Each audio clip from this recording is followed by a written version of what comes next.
नमस्कार, मी मराठा विद्या प्रसारक समाज Nashik new Maratha high school इथून आलेली आहे। माझं नाव Monika Narayan Wadje. Qualification BSc B.Ed। विज्ञान आणि गणित हे दोन माझे विषय आहेत आणि आयसरने ही जी कार्यशाळा आयोजित केली आहे, या कार्यशाळेत येण्यासाठी मी खूप उत्साही होते। याआधीही आयसरने असे कार्यशाळा आयोजित केलेल्या होत्या। त्या कार्यशाळेमध्ये ॲक्टिव्हिटी बेस टीचिंग कसं करायचं याबद्दल आम्हाला माहिती दिली होती आणि आमचा रोजच्या टीचिंगमध्ये आयसरने आम्हाला जे काही ट्रेनिंग दिलं त्याचा आम्हाला खूप छान फायदा झाला। मुलांना ज्या कॉन्सेप्ट अवघड वाटत होत्या त्या त्यांना क्लिअर वाटायला लागल्या, सोप्या वाटायला लागल्या आणि ज्यावेळेस ॲक्टिव्हिटी बेस आपण प्रशिक्षण देतो त्यावेळेस मुलांना ते पटकन समजतं आणि लक्षात राहतं।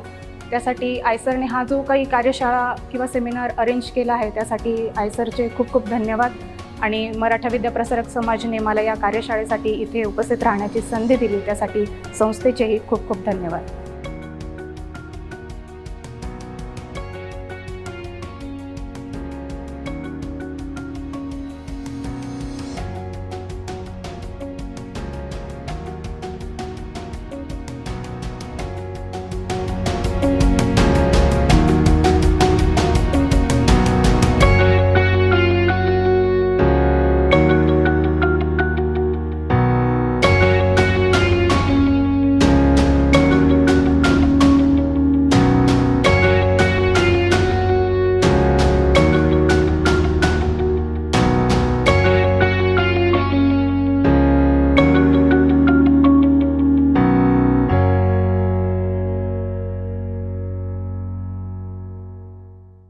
आल्यानंतर ज्यावेळेस मी बघितलं की एक मोठी बॅग देण्यात आलेली होती आम्हाला, म्हटलं अरे एक सीझर आहे, सेलो टेप आहे आणि एवढी मोठी बॅग यांनी का दिली, एक डायरी आहे।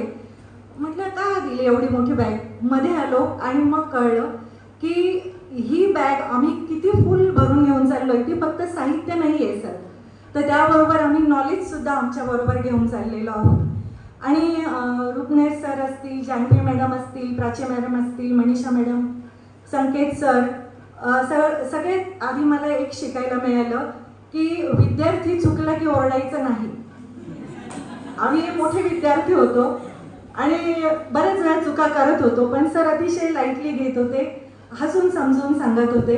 त्याचप्रमाणे जे फिजिक्स विषय मुलांना थोडा क्लिष्ट वाटतो समजवायला, तर त्या फिजिक्सचे सगळे इक्विपमेंट्स आम्हाला मिळालेले आहेत आणि अतिशय इंटरेस्टिंग मुलं अभ्यासही करणार आहेत आणि आम्हालाही छान वाटणार आहे। मला आता उत्सुकता अशी होते की मी शाळेत केव्हा जाईन आणि हे सर्व मुलांना केव्हा करून दाखवेन।